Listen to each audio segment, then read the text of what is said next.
Usopp es un personaje que ha tenido un desarrollo sumamente curioso a lo largo de la historia, y esto se debe a que este tiene dos facetas. La primera es la que tuvo en la primera parte de la obra, es decir, antes del salto temporal. Durante este periodo de tiempo, a mi parecer, el tirador tuvo la mejor evolución de personaje en One Piece hasta ese momento, y esto se debe a que, tras varios acontecimientos, pasó de ser un pibe random miedoso y embustero del East Blue a ser un tipo que se le plantó de frente a un almirante de la marina en Shabondi con intenciones de proteger a uno de sus nakama. Obviamente ahí tuvo una evolución bastante grande. Sin embargo, luego tenemos su otra faceta, la del periodo de tiempo posterior al salto temporal, donde en resumidas cuentas toda esa evolución se tiró por el inodoro, y eso dejó al personaje en un limbo sumamente extraño. Debido a esto, actualmente no sabemos qué planes tiene el autor con él. Sin embargo, tal parece que el único futuro esperanzador para el tirador se encuentra en la isla de Erebor, lugar en donde, por múltiples cositas que iremos analizando, puede que se termine recuperando, y de esto hablaremos en este video, así que no le demos más vueltas a esta intro y empecemos.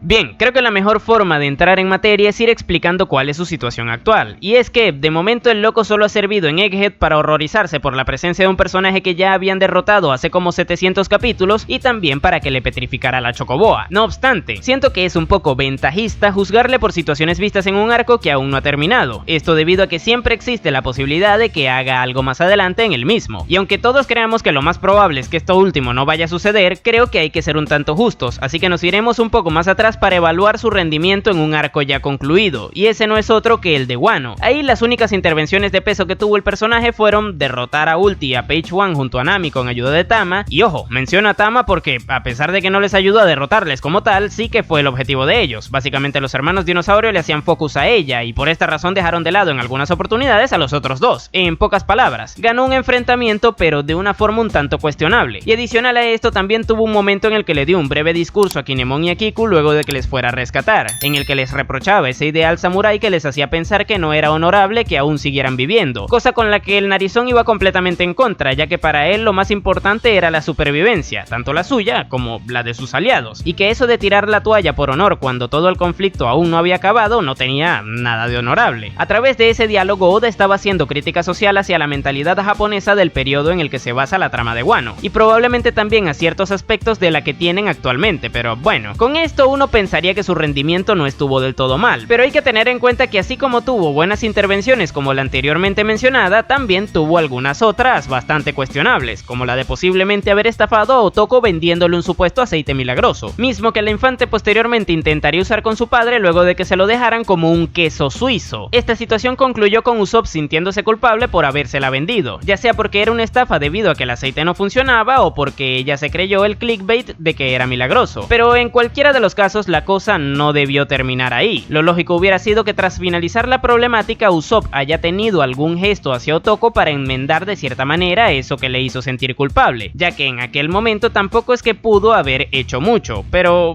nada de eso. Nos fuimos de Wano y Usopp tan tranquilo, como si no le hubiera pasado nada. Literalmente toda esa culpa se la quitó luego de que se bañó, y esto obviamente está mal, puesto que si nos planteas toda esa situación al principio y no la concluyes en ese momento, al final la tienes que aprovechar. Pero bueno, estas serían las últimas intervenciones del personaje, las cuales si analizamos tomando en cuenta la evolución que había tenido Usopp, pues dejan bastante que desear, ya que recordemos que este tipo prometía bastante luego de que en el arco de Dressrosa despertara un haki de observación increíblemente poderoso, y que también debido a toda esa evolución que arrastraba desde la primera parte de la historia, igual existía la posibilidad de que ese Usopp God volviera con alguna demostración de valentía entre todo ese miedo, pero nada de eso, simplemente se limitó a ser el segundón de Nami en su pelea contra los Dino Pibes y a darle un discurso sumamente ventajista a dos locos que estaban más allá que de acá, lo cual no es que sea tampoco un atentado en contra de la buena escritura, puesto que al menos hizo algo, pero tomando en cuenta su prácticamente nula cantidad de intervenciones de peso a lo largo de todo el resto del post-timeskip, ya que las mismas se pueden contar no con una mano, sino con un dedo, y esa fue la de Dressrosa, igual el personaje se pudo aprovechar mucho más en el arco de Wano. Pero bueno, ahora tomando en cuenta todo lo que ha hecho últimamente, toca preguntarse, ¿qué pasará con el futuro de Usopp. Para pensar en el futuro del mismo hay que tener bien en claro que el Narizón es un personaje que actualmente ha involucionado, es decir, pasó de ser un tipo que le plantaba cara a un almirante de la marina a volver a tener miedo de todo el que se le pare al frente, algo que podría ser contradictorio en sí mismo si no fuera Usopp. Y a lo que me refiero con esto último es que la gracia del personaje es que sea un miedoso, eso sí, que actúa, porque siempre lo hacía, pero que no deja de ser un miedoso. El de buenas a primeras se va a asustar y luego actuará, o al menos eso es lo que debería ser dado su desarrollo, razón por la cual digo que actualmente involucionó, ya que ahora a veces ni actúa, simplemente se limita a asustarse. Pero para que nos entendamos, ya no es ese Usopp que sacaba el pecho ante situaciones como las de Perona, o el que por sí mismo buscaba ser de utilidad como en Enies Lobby, simplemente actúa cuando no le queda de otra, por lo que podríamos interpretar esta situación como que Usopp perdió completamente el rumbo. ¿Y cómo podría recuperarlo? La respuesta a esta pregunta se resume en una palabra, y responde también a la que planteé hace no mucho, y esa no es otra que Elbaf, nación por la que el Narizón ha demostrado tener bastante interés a lo largo de la historia, y que tal parece será una de las siguientes islas a las que se dirigirán los sombreros de paja. Esto debido a que actualmente el propio Vegapunk comentó que era la isla más cercana a Egghead, y que también se nos construyó un vínculo probable entre ese lugar y el posible último Road Poneglyph, ya que recordemos que según Kid había un supuesto hombre con quemaduras que podría saber del tema, y posteriormente este se dirigió a Elbaf, lugar en donde se lo papearon. Adicional a esto también está en ese lugar la biblioteca de libros recuperados de Ohara, cosa que le relaciona con Robin también, por lo que bueno, es muy probable que la trama nos lleve a la nación de los gigantes en un futuro. Pero volviendo a Usopp, a lo largo de la historia este se ha visto bastante cercano a todo este tema de Elbaf y los gigantes. Por ejemplo, en el arco de Dressrosa este fue reconocido como un gran guerrero por un antiguo habitante de ese lugar. Lastimosamente en ese momento estaba más inconsciente que consciente, así que posiblemente ni se haya percatado de que quien le levantó era un guerrero de Elbaf. Y previo a esto, en el arco de Little Garden este se mostró maravillado al conocer a Dorry y a Broggy, a tal punto en el que declaró que de alguna manera iría a Elbaf en un futuro. Si a esto le sumamos su sueño, el cual consiste en ser un bravo guerrero del mar, la cosa iría agarrando aún más forma, puesto que de por sí los marineros provenientes de esa tierra son conocidos como eso, bravos guerreros del mar. De hecho, tal es el respeto que se tiene por los habitantes de esa nación que el gobierno y la marina se abstienen a intentar invadirla por el poderío militar que esta tiene. Ahora, también hay que tener en cuenta una cosa, y esa es que Usopp actualmente perdió el rumbo. Parece que se olvidó de todo lo que había aprendido en la primera parte de la historia, y el lugar perfecto para que recuerde todo eso luego de tener un punto de inflexión es Elbaf, precisamente, ya que este era uno de los objetivos del personaje. Quizás cuando esté ahí se dé cuenta de cuál es el camino que deberá seguir para lograr su sueño de convertirse en un bravo guerrero del mar, cosa que si nos ponemos a pensar ya pudo haber logrado al llegar a Shabondi, puesto que, tal como dije al principio, plantarle cara a un almirante de la marina por una cama es un acto bastante propio de un bravo guerrero del mar. Pero el problema con todo esto es que Usopp no se dio cuenta de ello, y esto se debe a que el personaje tiene un claro problema de autoestima, mismo que le hizo creer que estaba muy por detrás de sus compañeros Sanji y Zoro cuando no era tan así, ya que al igual que ellos, en Arlong Park este se encargó a su manera de uno de los oficiales de Arlong. De la misma forma en Arabasta también derrotó junto a Chopper, otro monstruo más, a dos agentes del Baroque Works, y si seguimos avanzando en Thriller Bark, este se encargó de enfrentar a un personaje al que ni Zoro, ni Sanji, ni Luffy podían derrotar. Usopp era un miembro de mucha utilidad para la banda, incluso indispensable según la situación, pero como tiene problemas de autoestima no se dio cuenta de ello, y puede que el BAF sea el punto en el que reflexione acerca de todo esto, y posteriormente se pueda trazar un camino realista a ese sueño tan abstracto que tiene. Pero bueno, también está la posibilidad de que no sea el caso, y que al igual que ocurrió con el aceite de sapo, no veamos ningún tipo de evolución por su parte en ese lugar. De ser ese el caso, yo creo que ya el personaje no tendría salvación, ya solo nos quedaría prenderle una vela a la deidad a la que cada uno crea y rezar para que Van Augur, tirador de Teach, tenga el peor día de su vida en cuanto a puntería respecta cuando deba enfrentarse a Usopp, porque de otra manera estaría bien difícil que el Narizón le gane habiendo tenido tan poco progreso a lo largo de esta segunda parte de la historia. Ah, y como dato adicional, mucha gente quiere que Sogeking vuelva para que Usopp se recupere, pero a mi parecer esto sería un retroceso aún peor para el personaje, ya que en su pelea contra Perona este dejó completamente de lado la máscara justo antes de remontar el enfrentamiento, cosa que simboliza que ya no necesitaba más ese alter ego para solucionar sus problemas. Si Sogeking volviera, esto implicaría que todo lo que sucedió posterior a eso no valió para nada, razón por la cual nunca se volvió a hacer el chiste de Sogeking dentro de la historia tras ese arco. Pero en fin, ¿ustedes qué opinan de la situación de Usopp? ¿Les gusta el personaje? ¿Lo odian? Déjenmelo en la caja de comentarios. No se olviden de darle al botón de me gusta y suscribirse para que no se pierdan todos los videos que subo diariamente. Por aquí les dejaré más de mi contenido. Sin nada más que decir, tú puedes llamarme Napo y nos vemos